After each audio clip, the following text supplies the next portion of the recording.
The internet, a place full of dog videos,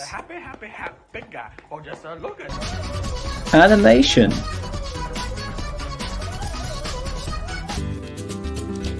guides on things like how to cook, 6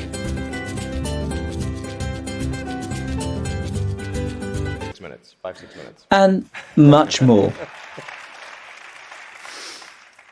So possibly initially done as like... This week is Safer Internet Week. So today we're going to be looking and thinking about how we use the internet and what it means to us to ensure that we use it safely. The first thing I want to do is talk to you about what we mean by the unbelievable internet. For about 20 seconds, pause the video and have a thought. What do you think of when we say the phrase, the unbelievable internet? You've had a chance to think.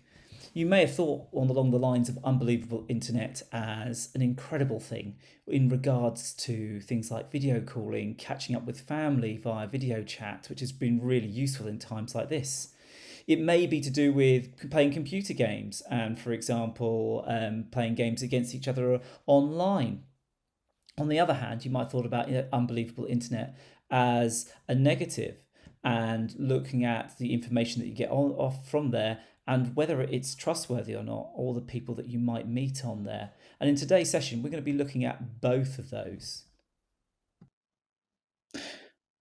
On this slide, we have 4 ways we can receive information: the internet, radio, newspapers, and television. I want you to have a think about which one you use the most and why. Pause the video if you need to. Have a think, and maybe if you're with someone, have a quick discussion on which one you use the most and why.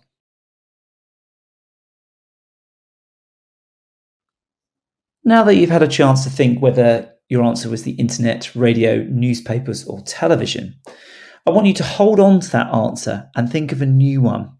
I want you to think about which one is most reliable and accurate and why. If you're with someone, have a conversation with them. Do you agree or disagree with them? Listen to what they've got to say and make up your mind. If you need to pause this to have a think, do so.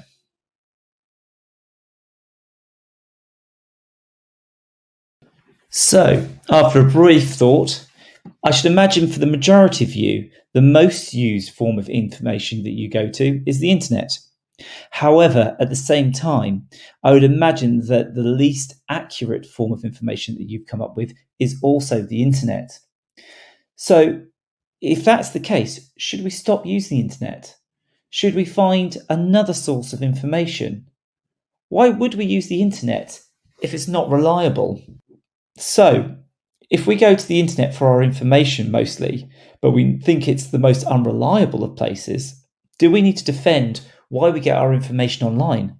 Are there benefits to getting that information online compared to other sources? What do you think? Have a brief thought about why we use it over other sources of information. If you have someone near you, have a conversation with them why you use the internet rather than television or the radio.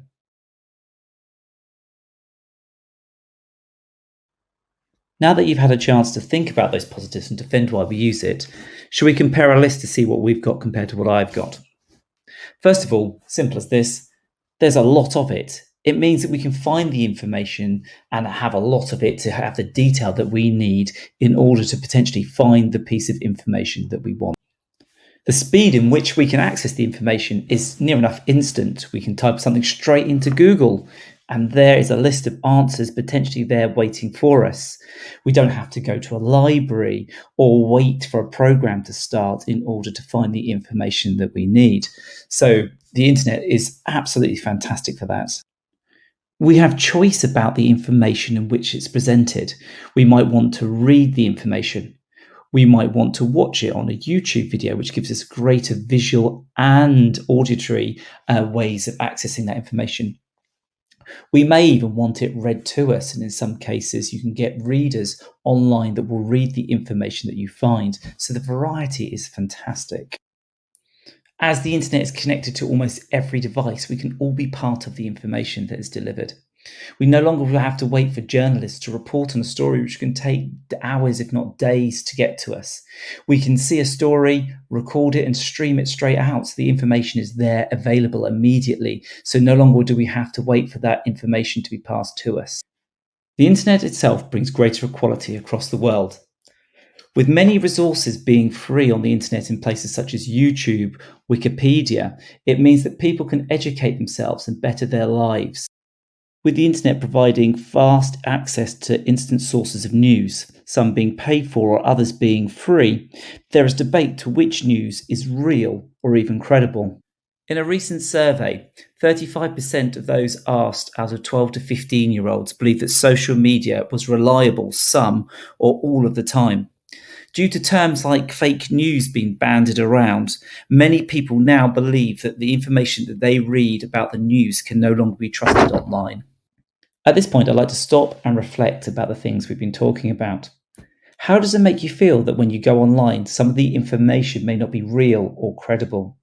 Does it make you feel annoyed, disappointed, or does it not bother you? Take a few seconds to think about how this affects you. Maybe discuss it with someone in the room. So, how did this make you feel? Were you annoyed, disappointed, not bothered? Did it make you feel powerless, like there was nothing you can do? Why would you bother? This is what the people who put fake news out there rely on. And if we don't stop to challenge it, there will be more of it, and we'll never be able to trust the news that's out there. So let's think about what makes good quality news. It allows us to develop educated opinions on what's happening around the world and with people's lives. The internet has improved this because of the speed and ways we can access and document the information about what's happened. There are open source investigators that piece together information across the internet to provide us with quality news. The good quality is there. We just need to find it. Knowing what good quality news is, we need to know what steps we can take to stop the spread and dangers of fake news. The first step is simple. Unfollow unreliable accounts. If there are people on your social media that spread fake news, simply remove them. This helps stop the spread of such information. The second step we can take is to share good quality information only. Without spreading fake news, there's less of it to see on the internet, and therefore only good quality information is passed on, and therefore the internet can be a more reliable place which we can trust. The next step is simple. Talk to your family and friends. What sources do they know are reliable that you can use to trust the internet? What maybe you can educate them about the fake news that's out there and help them to remove fake news from the internet. The next step is simply to report it. On most social media and news websites, there are buttons you can click on the page to report the false information so that it can be taken down and reported.